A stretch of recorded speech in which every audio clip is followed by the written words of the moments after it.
2018 was the Back to the Future 2 of video game years. You come off of 2017, Back to the Future, one of the greatest years of gaming ever conceived, and then you have this year, and you're like, oh, well, that was sort of good, but kind of bad at the same time. And so this year, I really wanted to focus in on not the games themselves and, just reviewing them like I originally intended, but rather just looking at the aspects of these games and seeing what worked, what made for great games, and what made for some pretty terrible experiences. And funny enough, it all comes back to Fortnite. When Robbie first introduced me to Fortnite, I was just baffled by how anyone could think this game is fun. I spent 20 minutes roaming around doing nothing, and then got sniped from halfway across the map. There was nothing fun about that, and the reason why I didn't carry on with the game is because of two main reasons, or really lack thereof: incentive and focus. First, incentive. There's a reason why no one builds in Fortnite, because it's not fun. There's no reason that I should memorize a bunch of button inputs just to build up my defenses really quickly. There's nothing fun about that. What's fun, or at least what should be fun, is shooting people, so everyone just shoots each other instead of building. However, these guns have such little impact that it feels like I'm shooting sponges at everyone. It's that bad. And when it comes to outmaneuvering everyone, I just have the option of jumping. It's so limited, so narrow, so hidebound that I have no choice at all when it comes to fighting.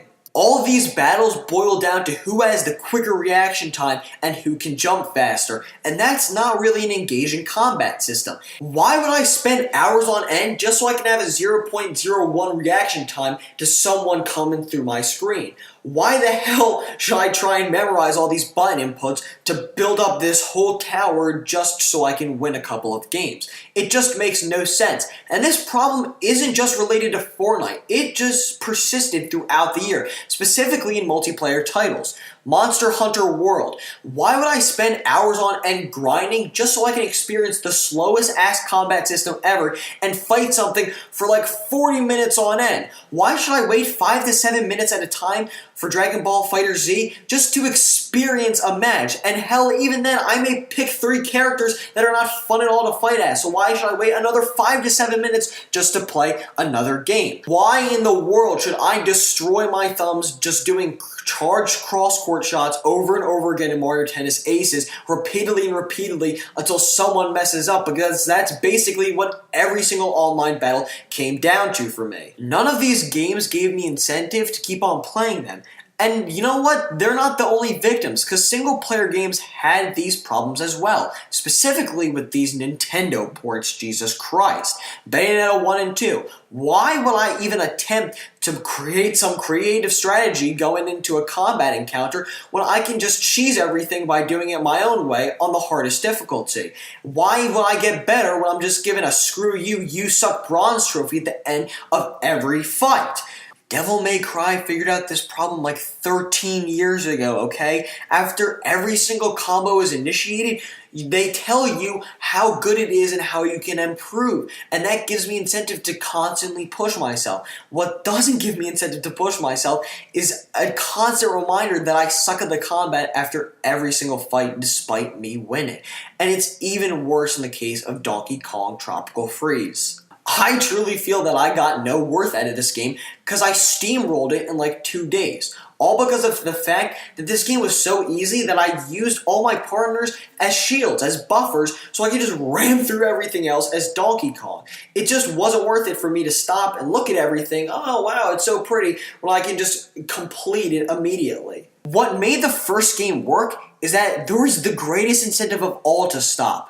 No death. When you stopped and played as a cautious player, you not only got Diddy Kong, but you also got to survive, which meant that you weren't getting frustrated in the slightest. And then every single level became more memorable because you were creating specific strategies for certain levels, and it was just all fantastic. Whereas here, I'm just speed running through everything like a bear on crack. And it's funny, because if any game understood incentive better than anything else this year, it's Super Smash Bros. Ultimate. I didn't have a love story with World of Light. However, that didn't matter because I wanted to unlock all the characters in a unique way.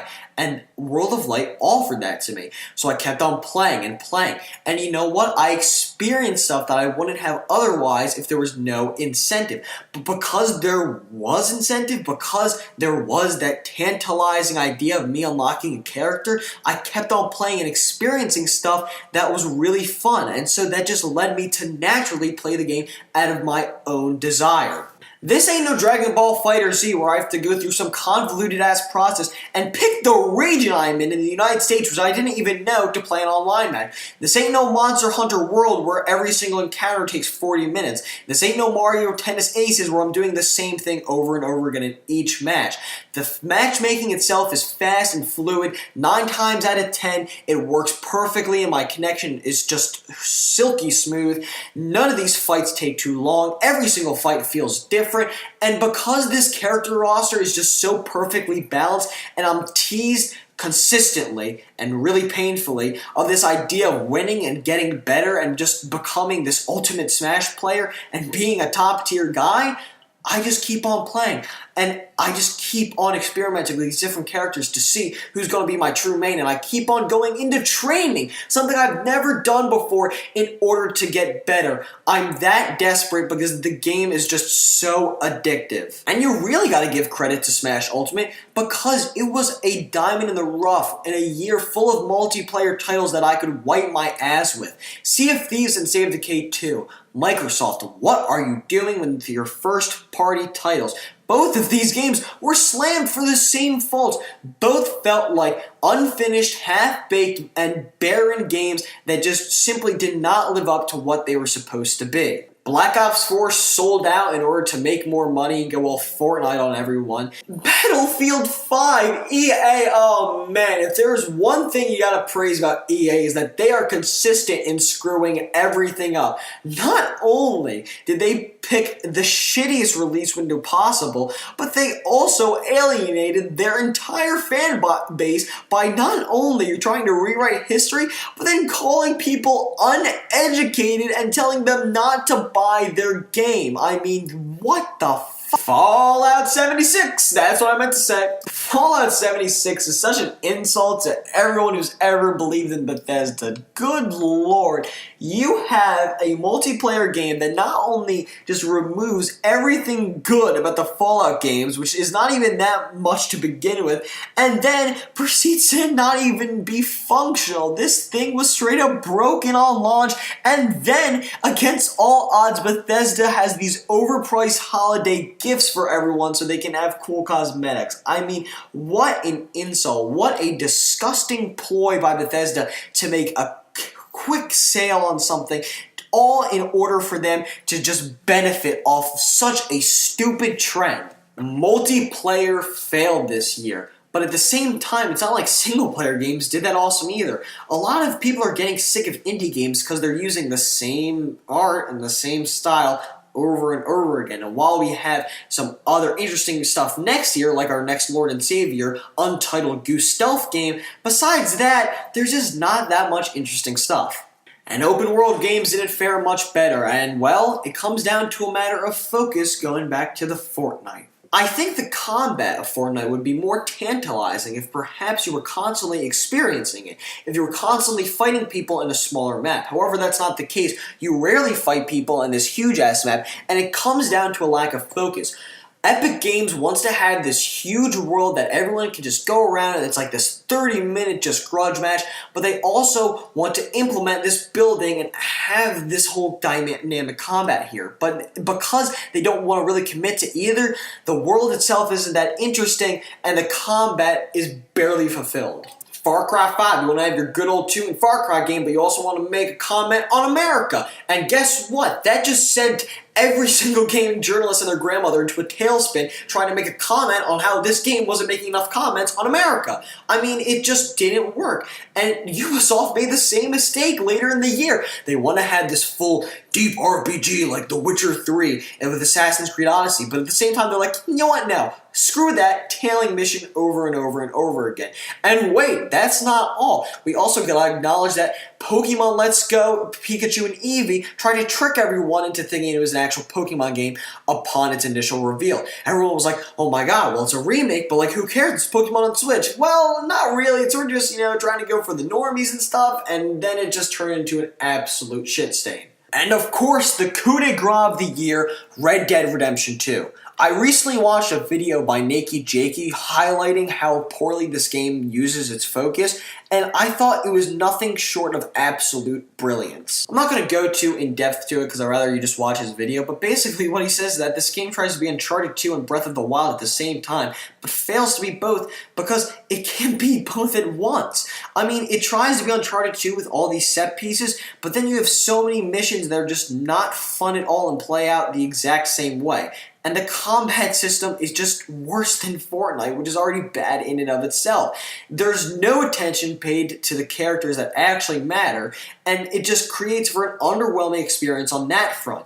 And on the Breath of the Wild front, it's even worse, because you're given this whole perception that you have authority, but really, you can only experience cool stuff in the way Rockstar allows you to experience it. And it feels as though you are useless and that you are a child being told what to do. Naturally, the best games of the year were the games that had absolute focus. Super Smash Bros. Ultimate. It didn't try and cater to the craving Melee fans who were going to bleed themselves in order to have the fastest Smash combat yet. It wasn't going to cater to the Brawl fans like me who wanted Subspace Emissary. It catered to everyone. It wanted to make the most balanced Smash yet, and it did. This game is exceptionally balanced. Every single aspect of it just has some semblance of quality to it. Classic mode is great. World of Light is great. The online is great. Regular Smash has never been better with over 70 characters and over 100 stages to choose from. It truly is the ultimate experience for that type of game. Earlier in the year, I reviewed Hollow Knight, which, yes, I didn't appreciate fully at that time, but after playing the DLC, I knew what they were trying to do. They wanted me to explore more and go to the depths of this world. Because of that, because I constantly kept exploring and finding new stuff on my own, not only did I feel accomplished, but also I grew in power, which was one of my biggest gripes with the game. Spider-Man. It didn't go for this huge open world like Red Dead Redemption 2. It's much smaller. But Insomniac knew it didn't need to nail that. It needed to nail how it felt to swing around the city. And because it did, the world was so entertaining to explore. Insomniac knew that people were sick of the Arkham combat, so it made it much more dynamic and interactive. And most surprising of all, Insomniac focused on the story of Spider-Man. Yeah, no one expected this. However, because they paid such attention to how they wanted to mold these characters in these new ways that we've never seen before, it was one of the most interesting takes on the character ever. And it's my favorite since the Spectacular Spider-Man. And of course, finally, my personal game of the year, God of War. The ultimate example of focus in the gaming industry this year. Instead of being the good old hack and slash that everyone knew from beforehand, these guys at Santa Monica Studios knew what they were trying to do. They wanted to make the pinnacle of video game storylines in a linear setting, and by God, did they do it. It exceeding all expectations. Kratos and Atreus' journey is so intriguing because it's not about the destination, but it's rather about the journey itself, about those two evolving, not only as people, but with each other. They're only father and son at the beginning by name, but by the end, you truly feel as though they've gone into those molds that were created by themselves by the mother. Instead of having this expansive cast of characters, it doubles down on the characters it has. Every single one of these characters is in some way tragic or hysterical or just entertaining as hell to watch. The voice acting here is top notch, and there are so many brilliant moments of storytelling that I will go back on YouTube and watch them because they're just that good. It's the closest any video game has ever gotten to truly feeling like a movie. And don't think for a second this game doesn't excel in combat, because it does. God of War's combat is one of my personal favorite combat systems ever, not because it's super deep with all these RPG elements, but because I felt as though that I actually grew as a player. I didn't get better because of the skill tree. I got better because I understood the mechanics of the game and knew how to pair up everything so I could create insane combos that seriously assisted me in combat. Pair this with one of the most expansive and impressive post games I've ever seen in a video game, and you have my favorite piece of entertainment this entire year. The point of this video, I don't really know. However, it's been an interesting year, and I suspect that 2019 will somehow disappoint me even more than this one. So have a very Merry Christmas and a Happy New Year, and see you all next time.